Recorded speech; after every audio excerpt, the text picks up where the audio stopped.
We would now like to discuss drag forces in a fluid. Now remember that fluids can be both a liquid or air. And drag forces are actually quite complicated depending on a lot of factors.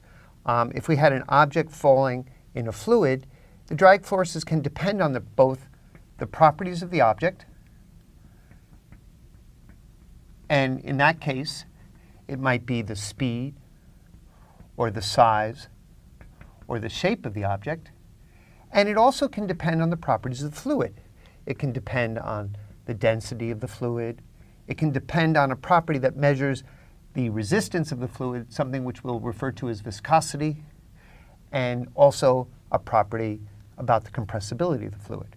So in general, this is quite complicated. And this is done empirically. There's a few very special cases that we'll discuss that can be solved exactly. Now, let's begin our modeling by considering what we call air drag. Now, in air drag, objects that are moving, and we'll consider objects that are moving rapidly. So our objects are moving very fast.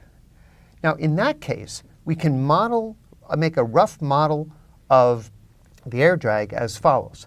The magnitude of this force is going to be proportional to the speed squared.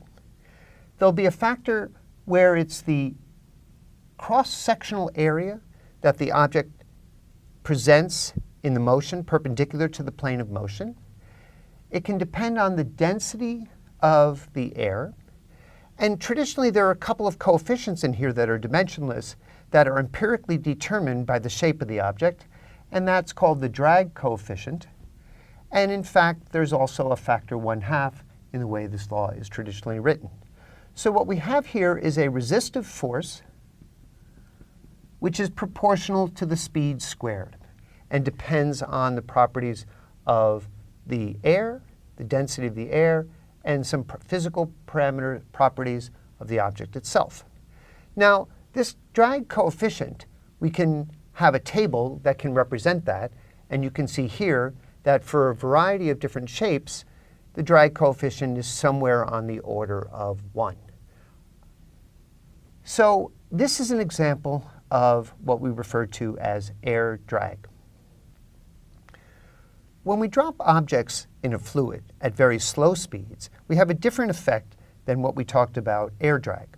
For example, if we drop a marble in molasses and drop the same marble in water, we see a very different motion. And that depends on a property of the fluid, which we'll refer to as viscosity. Now, we'll denote a coefficient of viscosity by the symbol n, eta.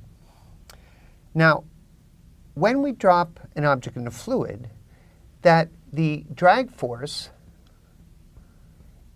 in magnitude will be proportional to both viscosity, will be proportional to the speed, and it will be proportional to the viscosity.